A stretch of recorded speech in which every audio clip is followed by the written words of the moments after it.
ನೋಡಿ, ನಮ್ಮ ರಾಜ್ಯದಲ್ಲಿ ಮೀಸಲಾತಿ ಇಷ್ಟು ದಿನ 50% ಇತ್ತು.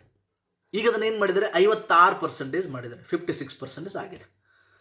ಇದು ಕೋರ್ಟಲ್ಲಿ ಸಮಸ್ಯೆ ಆಗುತ್ತೆ ಅಂತ ಬಹಳ ಜನ ವಾದ ವಿವಾದಗಳು ಮಾಡ್ತಾ ಇದ್ದಾರೆ. ಈ ಹಿನ್ನೆಲೆಯಲ್ಲಿ ನಮ್ಮ ರಾಜ್ಯ ಸರ್ಕಾರ ಏನು ಮಾಡಿದೆ, ಮೊನ್ನೆ ಬೆಳಗಾವಿ ಅಧಿವೇಶನದಲ್ಲಿ ಒಂದು ಅಂಗೀಕಾರವನ್ನು ಮಂಡಿಸಿದ್ದಾರೆ. ಏನಪ್ಪ ಅಂದರೆ, ಈ 56% ಮೀಸಲಾತಿ ಏನು ಕಾನೂನು ಇದೆಯಲ್ಲ, ಇದನ್ನು 9th ಶೆಡ್ಯೂಲ್ಗೆ 9ನೇ ಅನುಸೂಚಿಗೆ ಸೇರಿಸಬೇಕು ಅಂತ ಒಂದು ಅಂಗೀಕಾರವನ್ನು ಮಾಡಿ ಕೇಂದ್ರ ಸರ್ಕಾರಕ್ಕೆ ಶಿಫಾರಸು ಮಾಡಿದರೆ, ಕೇಂದ್ರ ಸರ್ಕಾರ ಅದು 9ನೇ ಶೆಡ್ಯೂಲ್ಗೆ ಸೇರಿಸೋದು ಬಿಡೋದು ಆ ಕೇಂದ್ರ ಸರ್ಕಾರಕ್ಕೆ ಈಗ ಬಿಟ್ಟಿದೆ. ಅದು ಮುಂದಿನ ದಿನಗಳಲ್ಲಿ ಆಗ್ಬೋದು. ಇಲ್ಲಿ ಪ್ರಶ್ನೆ ಬರುತ್ತೆ, ಈ 9th ಶೆಡ್ಯೂಲ್ ಅಂದರೆ ಏನು ಸರ್? ಈ 9th ಶೆಡ್ಯೂಲ್ ಹೇಗೆ ಪ್ರೊಟೆಕ್ಷನ್ ಮಾಡುತ್ತೆ ಅಂತ ಪ್ರಶ್ನೆ ಬರುತ್ತೆ. ನೋಡಿ, ನಮ್ಮ ಮೂಲ ಸಂವಿಧಾನದಲ್ಲಿ 8 ಅನುಸೂಚಿಗಳಿತ್ತು. Only 8 schedules were there. ಸಂವಿಧಾನಕ್ಕೆ ಮೊದಲ ತಿದ್ದುಪಡಿ ಮುಖಾಂತರ ನೆಹರು ಅವರು ಏನು ಮಾಡ್ತಾರೆ, ಈ 9ನೇ ಅನುಸೂಚಿಯನ್ನು ಸಂವಿಧಾನಕ್ಕೆ ಸೇರಿಸ್ತಾರೆ. ಈ 9ನೇ ಅನುಸೂಚಿ ಯಾವುದಕ್ಕೆ ಸಂಬಂಧಪಟ್ಟಿದೆ ಅಂದರೆ, ಪ್ರಮುಖವಾಗಿ ಲ್ಯಾಂಡ್ ರಿಫಾರ್ಮ್ಸ್, ಭೂ ಸುಧಾರಣೆಗೆ ಸಂಬಂಧಪಟ್ಟಿದೆ. ಅದರ ಜೊತೆಗೆ ಬೇರೆ ಬೇರೆ ವಿಷಯಗಳಿಗೂ ಸಂಬಂಧಪಟ್ಟಿದೆ. ಗೊತ್ತಿರಲಿ ಅದೇನು ಅಂತ ನಿಮ್ಗೆ ಗೊತ್ತಾಗುತ್ತೆ. ಏನಪ್ಪ ಅಂದರೆ, ಈ 9th ಶೆಡ್ಯೂಲಲ್ಲಿ ಯಾವ್ಯಾವ ಕಾನೂನುಗಳು ನಾವು ಸೇರಿಸ್ತೀವೋ ಅವುಗಳು ನ್ಯಾಯಾಂಗ ವಿಮರ್ಶೆಯಿಂದ ಹೊರಗಡೆ ಇರ್ತವೆ. ಅಂದರೆ ನ್ಯಾಯಾಂಗ ವಿಮರ್ಶೆ ಮಾಡೋಕ್ಕೆ ಬರಲ್ಲ, ಕೋರ್ಟ್ಗಳು ಮೂಗು ತೂರ್ಸಂಗಿಲ್ಲ ಅಂತ ಅರ್ಥ. ಬಹಳಷ್ಟು ಇಂಪಾರ್ಟೆಂಟ್ ವಿಷಯಗಳು ನಾವು ಇಲ್ಲಿ 9th ಶೆಡ್ಯೂಲ್ ಹಾಕ್ತೀವಿ. ಯಾವುದೇ ಕಾರಣಕ್ಕೂ ಕೋರ್ಟ್ಗಳು ನ್ಯಾಯಿಕ ವಿಮರ್ಶೆ ಮಾಡೋಂಗಿಲ್ಲ. There is no judicial review ಅಂತ ಅರ್ಥ. ಇಲ್ಲಿವರೆಗೂ ಆ 9ನೇ ಶೆಡ್ಯೂಲ್ಗೆ 284 ಕಾನೂನುಗಳನ್ನು ಸೇರಿಸಲಾಗಿದೆ. There are 284 loss. 284 ಕಾನೂನುಗಳು ಇವತ್ತು ಆ 9th ಶೆಡ್ಯೂಲ್ ಇದ್ದಾವೆ.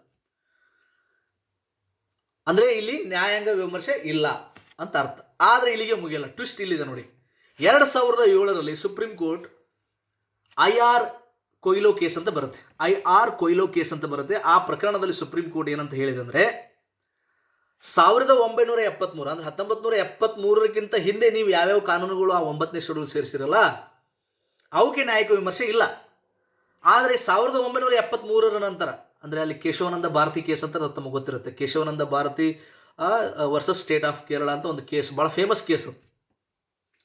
ಅಲ್ಲೊಂದು ಹಿಸ್ಟಾರಿಕಲ್ ಜಜ್ಮೆಂಟ್ ಬರುತ್ತೆ. ಏನಪ್ಪ ಅಂದರೆ, basic structure of Indian constitution, ಸಂವಿಧಾನದ ಮೂಲ ರಚನೆ ಅಂತ ಒಂದು ಪರಿಕಲ್ಪನೆ ಹುಟ್ಟುಕೊಳ್ಳುತ್ತೆ ಕೇಶವಾನಂದ ಭಾರತಿ ಕೇಸಲ್ಲಿ. ಹೀಗಾಗಿ ಈ IR ಕೊಯ್ಲೋ 2007 IR ಕೊಯ್ಲೋ ಕೇಸಲ್ಲಿ ಸುಪ್ರೀಂ ಕೋರ್ಟ್ ಏನು ಹೇಳುತ್ತೆ,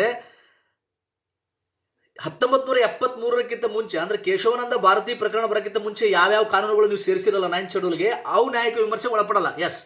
ಆದರೆ ಅಲ್ಲಿಂದ ಈ ಕಡೆ 73ರಿಂದ ಈ ಕಡೆ ಏನೇನು ಕಾನೂನುಗಳು ನೀವು 9ನೇ ಶೆಡ್ಯೂಲ್ ಸೇರಿಸಿರಲ್ಲ ಅವೆಲ್ಲ ನ್ಯಾಯಿಕ ವಿಮರ್ಶೆಗೆ ಒಳಪಡುತ್ತವೆ. ಯಾಕಂದರೆ ನ್ಯಾಯಿಕ ವಿಮರ್ಶೆ ಅನ್ನೋದು ಒಂದು ಸಂವಿಧಾನದ ಮೂಲ ಸಂರಚನೆಯಲ್ಲಿ ಬರುತ್ತೆ. It comes under basic structure of Indian constitution ಅಂತ ಹೇಳಿದೆ.